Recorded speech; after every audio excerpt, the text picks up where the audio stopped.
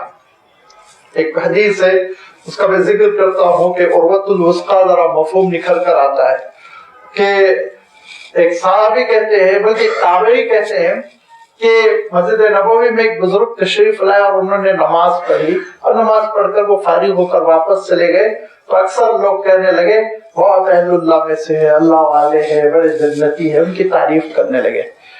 تو وہ تابعی کہتے ہیں مجھے بے چینی ہوئی، اتنی تعریف، سارے لوگ بہت ہی احترام محبت کے ساتھ تعریف کر رہے، تو میں پیچھے پیچھے پیچھے پیچھے ان بزرگ کے چلا اور ان کے گھر پہنچا۔ وہ گھر جب داخل ہو گئے تو میں نے ان سے اجازت لی، میں کچھ دیر آپ کے پاس بیٹھ سکتا ہوں؟ انہوں نے اجازت دی۔ انہوں نے کہا کہ حضرت ایک بات یہ ہوئی کہ مسجد میں آپ کی بڑی تعریف ہو رہی تو میرا جی چاہا میں آپ کی صحبت میں بیٹھوں، اور وہ کون سا عمل ہے جس کی وجہ سے امت آپ سے محبت کر رہی؟ کیا بات ہو گئی کہ لوگ آپ کو کہہ رہے ہیں بہت اللہ والے ہیں، جنتی ہیں؟ تو فرمایا کہ نہیں، کچھ بھی نہیں، بس کچھ گمانی ہے، لوگ اچھا مجھ سے گمان رکھتے ہیں، اللہ تعالیٰ ان کو جزائے خیر دے۔ ایک بات میں بتاتا ہوں کہ شاید لوگ میری اس لیے تعریف کر رہے ہوں کہ میں نے ایک خواب دیکھا تھا۔ اللہ کے رسول صلی اللہ علیہ وسلم کی حیات طیبہ میں نے خواب دیکھا تھا رات میں کہ میں ایک بڑے باغ میں پہنچ گیا اور اس باغ میں بیچوں بیچ ایک عظیم الشان ستون ہے، اور اس ستون میں ایک پکڑنے والا ہولڈر لگا ہوا ہے، ایک ہولڈر بنا ہوا ہے، اس کو پکڑنا ہے۔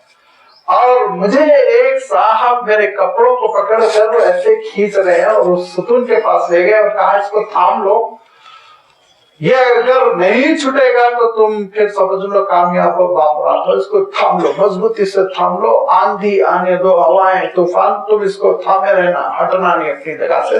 تو میں بہت مضبوطی سے تھام لیا، اتنی مضبوطی سے تھام لیا کہ جب میری آنکھ کھلی تو میں سے پکڑا ہوا تھا، مٹھی بندھا ہوا تھا کہ جیسے کوئی چیز پکڑا ہوا۔ میں ویسے ہی اللہ کے رسول صلی اللہ علیہ وسلم کی خدمت میں گیا، خواب بیان کیا اور ہاتھ بتایا، دیکھیں ایسے پکڑ لیا تھا میں۔ تو اللہ کے رسول صلی اللہ علیہ وسلم نے کہا وہ باغ تو جنت ہے، وہ ستون اسلام ہے، جو پلر تم نے دیکھا وہ اسلام ہے، اور جو تم نے تھام لیا وہ اللہ اور رسول کی اطاعت ہے اور تم جنتی ہو۔ یہ اللہ کے رسول صلی اللہ علیہ وسلم نے فرمایا۔ اور اس کے بعد امام بخاری کہتے ہیں وہ بزرگ تھے حضرت عبداللہ ابن سلام رضی اللہ تعالیٰ عنہ، جو ایک بڑے جلیل القدر عالم صحابی ہے۔ تو یہ اچھا خود قرآن پاک میں تشریح ہے، سورہ لقمان میں اللہ تعالیٰ ارشاد فرماتا ہے کہ من یسلم وجہہ للہ وہو محسن فقد استمسک بالعروۃ الوثقی، کہ جس نے اطاعت قبول کر لی، اسلم وجہہ کے معنی ہوتے ہیں اللہ تعالیٰ کے لیے سپرد کر دینا، سبمٹ ہو جانا۔ وہ محسن، ظاہر اعمال سے تو پورے مطیع فرما بردار، اندرون میں احسان، اخلاص، ریاکاری کا نہ ہونا، دکھاوے کا نہ ہونا، خلوص کی کیفیت، صاف ستھرا دل، یہ دونوں صفتیں جس میں ہے تو فرمایا فقد استمسک بالعروۃ الوثقی، وہ تو پکڑ لیا ہے، مضبوط چیز کو تھام لیا ہے، اب وہ تو جائے گا جنت میں۔